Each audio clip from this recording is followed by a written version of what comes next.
ஆட்டை சாப்பிடலாம் மாட்டை சாப்பிடக்கூடாதுன்னா எவ்வளவு பெரிய அயோக்கியத்தனம். இன்றைக்கு முதலமைச்சராக இருக்கின்ற ஒரு ஜென்மம் எதையும் சொல்லாமல் அப்படியே இருக்கு. எடுபடிகள் ஆளுகின்ற ஒரு அரசாக நம்முடைய அரசாங்கம் இருக்கிறது. இன்றைக்கு கலைஞர் அவர்கள் இருந்திருந்தால், ஆட்சியிலே தமிழக முதல்வராக இருந்திருந்தால் இன்றைக்கு தமிழகம் சீறி எழுந்திருக்கும். மக்களுக்கு ஏற்கனவே சந்தேகம், இந்த அம்மையார் அடித்துத்தான் அந்த அம்மையார் கீழே விழுந்து ஆஸ்பத்திரிக்கு போனார்களாய். கல்லறையில் அடித்த பிறகுதான் தெரிந்தது, உள்ளே இருக்கும் போதே இப்படி அடிக்கின்றாரே, வெளியே இருந்திருக்கும் போல் எப்படியெல்லாம் அடி விழுந்திருக்கும். முதலமைச்சருடைய பங்காளிகள் எல்லாம் 30 வருஷத்திற்கு முன்பும் செத்தார்கள், இப்போதும் சாகின்றார்கள். எங்களுக்கு உயிர் வேண்டும், குழந்தைகள் காப்பாற்ற வேண்டும் என்று ஓடிவிட்டார்.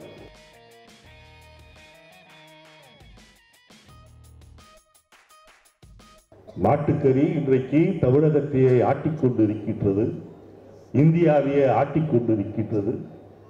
ஏழை எளியவர்களுடைய வயிற்றிலே அடிக்கிறாரே அந்த மோடி என்று இன்றைக்கு தமிழகம் மட்டுமல்ல, கேரளா, எல்லா மாநிலங்களிலும் கொதித்து எழுந்து கொண்டிருக்கின்றார்கள். ஆனால் இன்றைக்கு முதலமைச்சராக இருக்கின்ற ஒரு ஜென்மம் எதையும் சொல்லாமல் அப்படியே இருக்கின்றது. இதுவா ஒரு முதலமைச்சருக்கு அழகு? மாட்டுக்கறி சாப்பிடுவது, என்னை பொறுத்தவரையில் நான் மாட்டுக்கறியை பிரியமாக சாப்பிடுவேன்.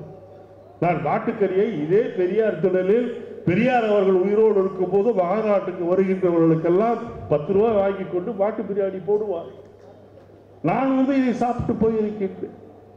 புகாரி பக்கத்தில் இருக்கின்ற சைனீஸில் நான் போய் சாப்பிட்டு இருக்கின்றேன். இன்றைக்கும் ஜிம்கானா கிளப்பில் எல்லோரும் சாப்பிடுகின்றார்கள். ஏழை எளியவர் உணவு அல்ல, விரும்பி மிகப்பெரிய வசதியாளர்களை சாப்பிடக்கூடிய உணவு மாட்டுக்கறி தான். என்னையா மாட்டுக்கு மிகப்பெரிய வித்தியாசம்? இரண்டும் புள்ளைத்தான் தின்கின்றது. மாடு பெரிசாக வெளியே தள்ளும், ஆடு கொஞ்சம் சின்னதாக வெளியே தள்ளும். இதை தவிர வேறு என்ன வித்தியாசம்? ஆட்டை சாப்பிடலாம் மாட்டை சாப்பிடக்கூடாதுன்னா எவ்வளவு பெரிய அயோக்கியத்தனம். கேரளாவில கொண்டு போய் ஆட்டுக்கறியையும் மாட்டுக்கறியையும் வைத்தீர்கள் என்று சொன்னால் ஆட்டுக்கறியை தொடவே மாட்டான், அவன் மாட்டுக்கறியை தான் சாப்பிடுவான். ஏன் கேரளா? இங்கிலாந்துக்கு செல்லுங்கள், அமெரிக்காவுக்கு செல்லுங்கள், ஐரோப்பிய நாடுகளுக்கு செல்லுங்கள், ஆப்பிரிக்க நாடுகளுக்கு செல்லுங்கள்.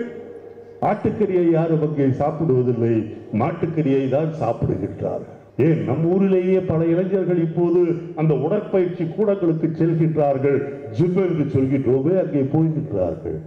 போகும்போது என்ன சொல்லுகின்றார்கள்? புரோட்டீன் அதிகமாக சாப்பிட வேண்டும், அதனால் முட்டைகளை நிறைய சாப்பிடுங்கள், மாட்டுக்கறியை சாப்பிடுங்கள் என்று சொல்கின்றார். மாட்டுக்கறி ரொம்ப ருசியாக இருக்கின்றது, அதில் எனக்கு ஒன்றும் புரியவில்லை. அதற்கு இன்றைக்கு திடீரென்று தடை. ஏனென்றால் பசுவதை கூடாது. மோடிக்கு பிடிக்கவில்லை என்று சொன்னால் நாம் என்ன செய்வது? உனக்கு ருசியே வேறுமாக ருசிதான். ஆக நாங்கள் சாப்பிடுவதை சாப்பிடக்கூடாது என்று சொல்வதற்கு நீ யார்? இன்றைக்கு கலைஞர் அவர்கள் இருந்திருந்தால், ஆட்சியிலே தமிழக முதல்வராக இருந்திருந்தால் இன்றைக்கு தமிழகம் சீறி எழுந்திருக்கும்.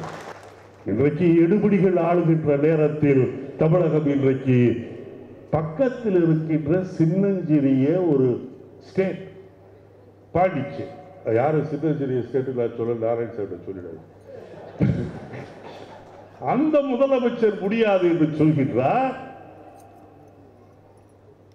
நம்முடைய மம்தா பானர்ஜி அவர்கள் சொல்கின்றார்கள், மாட்டுக்கறியை நானும் சாப்பிடுவேன், எல்லோரும் சாப்பிடுவதற்கு கடை திறந்தால் இருக்கும், முடிந்தால் மூடிப்பார் என்று சொல்கின்றார்கள். நார்த் ஈஸ்டில் இருக்கின்ற அத்தனை பிஜேபி காரர்கள் அத்தனை பேரும் சொல்கின்றார், இது எங்களுக்கு ஆதியிலே இருந்து எங்களுக்கு இருக்கின்ற பழக்கம், இதிலே கை வைத்தால் நாங்கள் உங்களுடைய கட்சிக்கு வேட்டு வைக்கிறோமோ இல்லையோ, முதலில் மோடிக்கு வேட்டு வைத்து விடுவோம் என்று சொல்கின்றார்கள். ஆனால் இங்கே இருக்கின்ற பழனிசாமியை கேட்டால் சொல்கின்றார், நான் இன்னும் படித்து பார்க்கவில்லை. வாயிலே கொண்டு போய் மாட்டுக்கறியை வைத்து சுவைத்து பார், அப்போதான் அருமை தெரியும் என்று சொன்னாலும் அந்த மனிதருக்கு புத்தி வருமா இல்லையா எங்களுக்கு தெரியும். எடுபடிகள் ஆளுகின்ற ஒரு அரசாக நம்முடைய அரசாங்கம் இருக்கின்றது. இந்த ஒரு வருடம் மட்டுமல்ல தோழர்களே, 6 ஆண்டுகளாகவே தமிழகத்திலே மிகவும் மட்டமான மோசமான ஒரு ஆட்சி நடந்து கொண்டிருக்கின்றது. இறந்து விட்டவர் ஜெயலலிதா என்ற காரணத்திற்காக கொஞ்சம் மரியாதை வைக்கலாமே தவிர அந்த அம்மையார் செய்த தவறுகளை நாம் மன்னித்து விட முடியாது. அந்த அம்மையார் இறந்த பிறகு என்ன நடந்தது? இறப்பே ஒரு மர்மமாக இருக்கின்றது. யார் யாரை பிடித்து தள்ளினார்கள் என்று தெரியவில்லை. எப்படியோ தள்ளினார்கள். ஆஸ்பத்திரிக்கு சென்றார்கள். 75 நாட்கள் நாடகங்கள் நடந்தன, முடிந்தன. எம்ஜிஆருடைய நினைவாளர், எம்ஜிஆருடைய கல்லறை இருக்கின்ற இடத்தில் அவசர அவசரமாக கொண்டு போய் அங்கேயே ஒரு இடத்திலே பதித்தார்கள். கல்லறையில் பதித்ததோடு விடப்படவில்லை. பெங்களூருக்கு செல்வதற்கு முன்பு அம்மையார் அங்கே போய் ஓங்கி ஓங்கி அடித்து, மக்களுக்கு ஏற்கனவே சந்தேகம், இந்த அம்மையார் அடித்துத்தால் அந்த அம்மையார் கீழே விழுந்து ஆஸ்பத்திரிக்கு போனார்களா?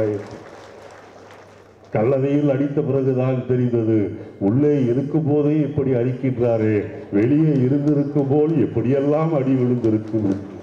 கொடநாட்டிலே காவலாளி கொல்லப்பட்டால், பிறகு அங்கே டிரைவராக இருந்த பன்னீர்செல்வத்துடைய பங்காளியும் கொல்லப்பட்டால் மன்னிக்க வேண்டும். பழனிசாமி, இந்த சக்கரமூட்டை பழனிசாமி என்று சொல்வார்கள், சக்கரமூட்டை பழனிசாமி அவர்கள் 30 வருடங்களுக்கு முன்பு பங்காளி 2 பேரை கொன்றதாக கொலை வழக்கு, அதிலே முதல் அக்யூஸே இந்த பழனிசாமி தான். இப்போது கனகராஜன் ஒருவர் கொல்லப்பட்டிருக்கின்றார். அவரும் யார் என்று சொன்னால், ஜெயலலிதாவுக்கு டிரைவராக இருந்தவர் எடப்பாடி பழனிசாமிக்கு பங்காளி. எனக்கு அருகில் தான் அவருடைய ஊரில் இருந்த பல பங்காளிகள் நாட்டை விட்டே வெளியே சென்று விட்டார். காரணம், முதலமைச்சருடைய பங்காளிகள் எல்லாம் 30 வருஷத்திற்கு முன்பும் செத்தார்கள், இப்போதும் சாகின்றார்கள். எங்களுக்கு உயிர் வேண்டும், குழந்தைகள் காப்பாற்ற வேண்டும் என்று ஓடிவிட்டார். கேட்பதற்கு வேடிக்கையாக இருந்தாலும் கூட நீங்கள் கேட்டு பார்த்தால் அது உண்மை என்று உங்களுக்கு தெரியும். தமிழர்களுக்கு என்று ஒரு தனி அடையாளம் உண்டு. அவர்களுக்கு பிடிக்காததை செய்தால் அவர்கள் ஏற்றுக்கொள்ள மாட்டார்கள். இது இப்போது அல்ல, சுதந்திரத்துக்கு முன்பிருந்தே அப்படித்தான் தமிழர்கள் என்று எல்லோரும் நினைத்துக் கொண்டு நம்மை பெருமையாக நினைத்துக் கொண்டிருக்கின்ற நேரத்தில் இங்கே இருக்கின்ற முதலமைச்சர் மாட்டிறைச்சியை தடை செய்வதை பற்றி நான் ஒன்றும் சொல்ல மாட்டேன் என்று சொன்னால் எவ்வளவு பெரிய அநியாயம் என்பதை நீங்கள் சிந்தித்து பார்க்க வேண்டும்.